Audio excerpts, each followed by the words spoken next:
মানে বাচ্চাগুলোকে ছেড়ে দিলাম, কোনো পয়সা নিলাম না, ঠিক আছে। মানে এরকম মানে বিচারি মানে বাচ্চাগুলো পরীক্ষা দিতে যাচ্ছে, বলছে দাদা থ্যাংক ইউ সবাইকে বললো।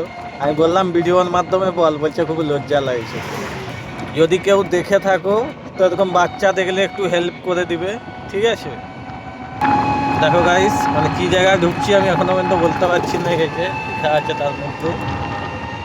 দেখো বন্ধু, বিনপুর থেকে মানে ঝাড়গ্রাম ঢোকার মুখে দেখো কত তাল গাছ, হেভি লাগছে দেখতে। তাল গাছ দেখো, শুধু তাল গাছেই দেখা যাচ্ছে, যেদিকেই দেখছি শুধু তাল গাছ, হেভি লাগছে, ভিউটা হেভি এখানে। দেখো শুধু তাল গাছ, দেখতে থাকো বন্ধুরা, শুধু তাল গাছ আছে, শুধু তাল গাছ।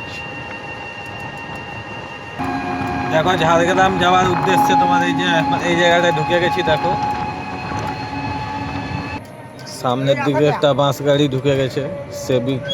সেবিক দাদাকে ধন্যবাদ, ভালো ডিউটি করছে।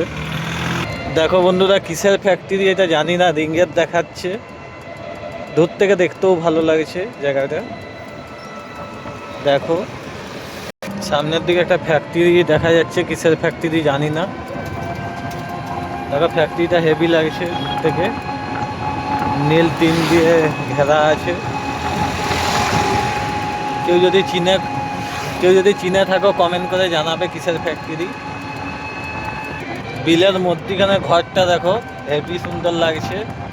ফাইনালি বন্ধুরা দেখো আমি ঝাড়গ্রাম ঢুকছি। এটা সামনে একটা গ্রাম আছে, গ্রামটা পেরালি ঝাড়গ্রাম। তা সত্ত্বেও জানি না